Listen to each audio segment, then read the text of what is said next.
ആക്രമണത്തിന് ശമനമുണ്ടാകുന്ന ഒരു ലക്ഷണവും കാണുന്നില്ല. ഇറാൻ ഇപ്പോൾ അവകാശപ്പെട്ടിരിക്കുന്നത് തങ്ങളുടെ 19ാമത്തെ wave of missile and drone attack എന്ന രീതിയിലാണ് ഇറാന്റെ ഇപ്പോഴത്തെ ക്ലെയിം. അതായത് 19 റൗണ്ടുകൾ 19 തരംഗങ്ങളായി വിവിധ സമയങ്ങളിലായി ഡ്രോണുകളും മിസൈലുകളും അയച്ചു എന്ന്. അമേരിക്കയുടെ ഭാഗത്തു നിന്ന് നാവിക ആക്രമണത്തിലേക്ക് കൂടി കടന്നിരിക്കുന്നു എന്ന വിവരമാണ്. ഇറാന്റെ ഏതാണ്ട് 18ഓളം ചെറുതും വലുതുമായ കപ്പലുകളാണ് ഇപ്പോൾ നശിപ്പിക്കപ്പെട്ടിരിക്കുന്നത്. അതിലേറ്റവും പ്രധാനപ്പെട്ടത് ഈ ഒരു നാവിക അഭ്യാസത്തിൽ വിശാഖപട്ടണം കോസ്റ്റിൽ പങ്കെടുത്ത ഒരു ഇറാനിയൻ കപ്പൽ മടങ്ങി പോകുമ്പോഴേ ശ്രീലങ്കൻ തീരത്ത് നിന്ന് തെക്ക് ഇന്ത്യൻ ഓഷ്യൻ റീജിയനിൽ, ശ്രീലങ്കയിൽ നിന്നാണ് 30 കിലോമീറ്റർ നോട്ടിക്കൽ മൈൽ തെക്കാണ്. അപ്പൊ അങ്ങനെ വരുമ്പോൾ ഓപ്പൺ സീയിൽ ഇന്ത്യൻ ഓഷ്യൻ പ്രദേശത്തേക്ക് കൂടി നാവിക യുദ്ധം വ്യാപിക്കുന്നു. കാരണം ഒരു ഏരിയ കോൺഫ്ലിക്റ്റിൽ നിന്നും കുറച്ചുകൂടി വിശാലമായ ഒരു ഭൂമികയിലേക്ക് ആക്രമണ രംഗത്തുണ്ടായിരുന്ന ഒരു കപ്പലല്ല ആക്രമിക്കപ്പെട്ടത് എന്ന് ഓർക്കണം. വളരെ മാറിക്കിടക്കുന്ന ലക്ഷ്യങ്ങളും ആക്രമണ വിധേയമാകുന്നു എന്ന് പറയുമ്പോൾ യുദ്ധത്തിന്റെ പോക്ക് എങ്ങോട്ട് എന്നത് യാതൊരു നിശ്ചയമില്ലാത്ത രീതിയിലാണ് പോകുന്നത്. ചർച്ചയ്ക്കുള്ള സാഹചര്യം ഒന്നും തന്നെ ഇപ്പോൾ നിലവിൽ ഉരുത്തിരിയുന്ന ലക്ഷണവുമില്ല. രണ്ട് രാജ്യങ്ങളും അമേരിക്കയും ഇറാനും ഇപ്പോൾ ചർച്ചയില്ല എന്ന കടുത്ത നിലപാടിൽ തന്നെയാണ്. സമാധാന ശ്രമങ്ങൾ തകൃതിയായി നടക്കുന്നു. അവിടെ യുദ്ധം എത്രയും പെട്ടെന്ന് അവസാനിപ്പിക്കണം എന്ന് നിഷ്കർഷിക്കുന്നത് റഷ്യയും ചൈനയും തന്നെയാണ്. ഇറാന്റെ പക്ഷത്തെ എന്ന് കൃത്യമായി പറയാനാവില്ല എങ്കിൽ പോലും അവിടെ ഈ അമേരിക്ക നടത്തുന്ന ആക്രമണത്തിന് യോജിക്കുന്ന രീതിയിലല്ല പല യൂറോപ്യൻ രാജ്യങ്ങളും പ്രതികരിക്കുന്നത്. നോർവേ പോലെയുള്ള രാജ്യങ്ങൾ സമാധാനം വേണമെന്ന് ആഗ്രഹിക്കുന്നു. പൂർണ്ണമായ മുൻകാലങ്ങളിൽ അമേരിക്കയ്ക്ക് ലഭിച്ചതുപോലെയുള്ള പൂർണ്ണമായ നെയ്റ്റോ സപ്പോർട്ട് അമേരിക്കയ്ക്ക് ഇപ്പോൾ ലഭിക്കുന്നില്ല. ഇത് അമേരിക്കയുടെയും ഇസ്രായേലിന്റെയും യുദ്ധം തന്നെയാണ്. പക്ഷെ യൂറോപ്യൻ രാജ്യങ്ങൾ എക്കാലത്തും നെയ്റ്റോ രാജ്യങ്ങൾ എക്കാലത്തും അമേരിക്കയോടൊപ്പമായിരുന്നത് കൊണ്ട് കാര്യമായ വിമർശനങ്ങൾ ഉണ്ടാകുന്നില്ല എന്ന് മാത്രമേ ഉള്ളൂ. സ്പെയിൻ പറഞ്ഞിരിക്കുന്നത് അമേരിക്കയ്ക്ക് താവളങ്ങൾ, വ്യോമ നാവിക താവളങ്ങൾ തങ്ങൾ അനുവദിക്കില്ല. ഈ യുദ്ധത്തിന്റെ ആവശ്യത്തിൽ നിന്നും അമേരിക്കയ്ക്ക് യാതൊരു സഹകരണവും സ്പെയിനിൽ നിന്ന് ലഭിക്കില്ല എന്നത് പറയുകയും ചെയ്തു.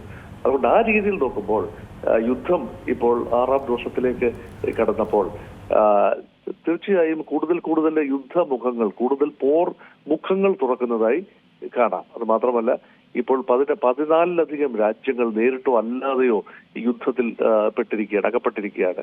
അതായത് യഥാർത്ഥത്തിൽ പ്രഖ്യാപിത യുദ്ധ രംഗത്ത് 3 രാജ്യങ്ങൾ മാത്രമേ ഉള്ളൂ. അമേരിക്കയും ഇറാനും ഇസ്രായേലും മാത്രമേ ഉള്ളൂ. എങ്കിൽ പോലും ഗൾഫ് മേഖലയിലെ എല്ലാ രാജ്യങ്ങളും, ഒരു രാജ്യം പോലും അവിടെ ആക്രമണ വിധേയമല്ലാതെ ഇരുന്നിട്ടില്ല. അപ്പോൾ എല്ലാ രാജ്യങ്ങളും ആക്രമിക്കപ്പെട്ടപ്പോൾ സ്വാഭാവികമായി ഉണ്ടാകുന്ന മേഖലാ സംഘർഷം ഇന്ത്യൻ പാസ്പോർട്ട് ഹോൾഡേഴ്സായ 90 ലക്ഷത്തിൽ അധികം ആളുകളാണ് വിവിധ GCC രാജ്യങ്ങളിൽ ജോലി ചെയ്ത് ജീവിക്കുന്നത്. അവരെ സംബന്ധിച്ചിടത്തോളം വലിയ ആശങ്കകളില്ല, വലിയ നാശനഷ്ടങ്ങളില്ല എന്നൊക്കെ പറയാമെങ്കിലും ആശങ്കകളുടെ കാർമേഘങ്ങൾ വലുതായി ആകാശത്തിങ്ങനെ തങ്ങി നിൽക്കുകയും ചെയ്യുന്നു. നമ്മൾ ഒരു കാര്യം പറയുകയാണെങ്കിൽ പ്രധാനമായിട്ടും അമേരിക്കയുടെ ഭാഗത്തുനിന്നുണ്ടായിരിക്കുന്ന ഒരു സമീപനം, പ്രധാനമായിട്ടും നമുക്കറിയാം ട്രംപ് അദ്ദേഹം സമാധാനത്തിനുള്ള നൊബൽ സമ്മാനത്തിന് വേണ്ടിയുള്ള ശ്രമങ്ങളും അദ്ദേഹം ഒരുപാട് യുദ്ധങ്ങളൊക്കെ തന്നെയും ഇല്ലാതാക്കിയ കാര്യങ്ങളും ഒക്കെ തന്നെയും പലപ്പോഴും എല്ലായിടത്തും ആവർത്തിക്കുന്ന ഒരു കാര്യമാണ്. അവിടെ നിന്നാണ് അമേരിക്കയുടെ ഭാഗത്തു നിന്ന് ഇങ്ങനെയൊരു നീക്കം അതുണ്ടായിരിക്കുന്നത്. അത് ശരിക്കും ഈ പറഞ്ഞ കാര്യങ്ങളല്ല ഈ ട്രംപ് പ്രവർത്തിക്കുന്നത് എന്നതിൻ്റെ ഒരു തെളിവും കൂടിയാണ്. ഒരു ഇൻകൺസിസ്റ്റൻസി അമേരിക്കൻ പ്രസിഡന്റിന്റെ നയങ്ങളിൽ കാണാം. ട്രംപ് പറഞ്ഞിരിക്കുന്നത് ഒരു പ്രത്യേക സാഹചര്യത്തിലാണ് ട്രംപ് തന്റെ 3ാം മത്സരത്തിലൂടെ 2ാം ഊഴ പ്രസിഡന്റായി വരികയാണ്.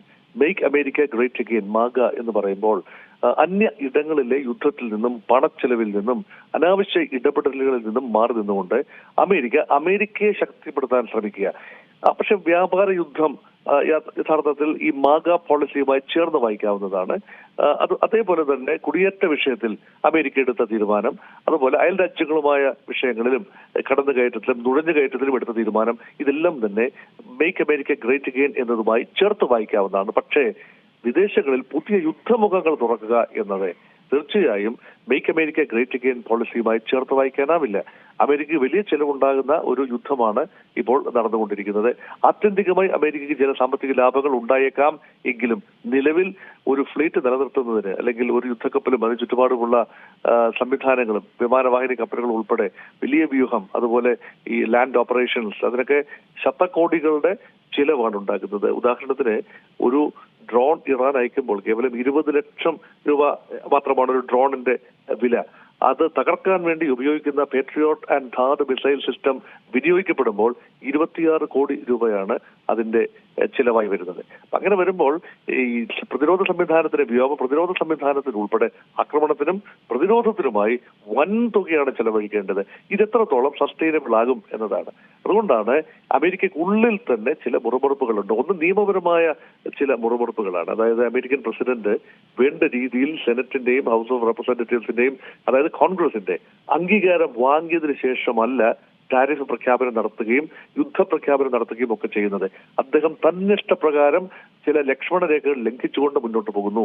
അമേരിക്കയ്ക്ക് ലോകത്തിന്റെ മുമ്പിൽ ചില രീതിയിലെങ്കിലും മുഖം നഷ്ടപ്പെടുകയാണ്. ഏകപക്ഷീയത അവിടെ ആരോപിക്കുന്നു. അതുകൊണ്ട് സിസ്റ്റം ബാലൻസ് ചെയ്യുന്നതിന് വേണ്ടി അമേരിക്കൻ പ്രസിഡന്റിന്റെ യുദ്ധസമയത്തെ അധികാരങ്ങൾ കുറച്ചുകൊണ്ടുവരുന്നതിന് വേണ്ടി ഇപ്പോൾ അമേരിക്കൻ കോൺഗ്രസിൽ പ്രമേയം വരികയാണ്. അതാണ് ഒരു വശം. രണ്ടാമത്തെ വശം ഈ spiralling cascading effect, oil shock എന്ന് പറയാം. അതായത് ഹോർമൂസ് കടലിടുക്ക് അടയ്ക്കുന്ന സാഹചര്യം ഉള്ളതുകൊണ്ട് യഥാർത്ഥത്തിൽ എണ്ണവില ഭീതിതമായ രീതിയിൽ വർദ്ധിക്കുമ്പോൾ അതിന്റെ പരിണിത ഫലം അമേരിക്ക കൂടിയാണ് യഥാർത്ഥത്തിൽ ഉണ്ടാകുന്നത്. ലോകം ഒരു വലിയ പ്രൊഡക്ഷൻ ക്രൈസിസിലേക്കും മാന്ദ്യത്തിലേക്കും ഒക്കെ നീങ്ങിയാൽ യഥാർത്ഥത്തിൽ അതിന്റെ ഫലം അനുഭവിക്കേണ്ടത് അമേരിക്ക കൂടിയാണ്. അപ്പൊ ഈ ഒരു കാര്യത്തെക്കുറിച്ച് വലിയ ബോധം അമേരിക്കൻ ജനതയ്ക്കുണ്ട്. അതുകൊണ്ട് അമേരിക്കയ്ക്കുള്ളിൽ നിന്നുകൊണ്ട് തന്നെ ചില തിരുത്തൽ ശക്തികൾ പ്രവർത്തിക്കുന്നു എന്ന് കാണാം. അതിനോടൊപ്പം ചേർത്ത് വായിക്കേണ്ടതാണ്, പ്രഖ്യാപിത ലക്ഷ്യങ്ങൾ പലതും അമേരിക്ക നിർവഹിച്ചു കഴിഞ്ഞു. ഇതിനോടകം ആദ്യ മണിക്കൂറുകളിൽ തന്നെ ഇറാന്റെ ഉന്നത നേതൃത്വത്തെ വകവരുത്താൻ സാധിച്ചു. അതുപോലെ തന്നെ ഇറാന്റെ മിസൈൽ ശേഖരത്തിൽ ഗണ്യമായ ആക്രമണം നടത്തി കുറവ് വരുത്താൻ സാധിച്ചിട്ടുണ്ടാവും. അതേസമയം ആണവ നിലയങ്ങളിലും കാര്യമായ ആക്രമണം ഉണ്ടായി, വികിരണം ഉണ്ടായതായി റിപ്പോർട്ട് ഉണ്ടായിരുന്നുവെങ്കിലും ഇപ്പോൾ ആ വികിരണം നിയന്ത്രണ വിധേയമാണ്, അല്ലെങ്കിൽ വികിരണം അപകടകരമല്ല എന്ന റിപ്പോർട്ടാണ്. അങ്ങനെയുണ്ടെങ്കിൽ 3 ലക്ഷ്യങ്ങളും കൈവരിച്ചു. ഇറാന് വലിയ രീതിയിൽ സാമ്പത്തികമായ പരാധീനതയുള്ളപ്പോൾ ഹൂതികളെയും ഹമാസിനെയും ഹിസ്ബുള്ളയും സഹായിക്കാൻ ഇനി ഒരുപക്ഷെ പാങ്ങില്ല എന്ന ഒരു നിഗമനത്തിലാണ്.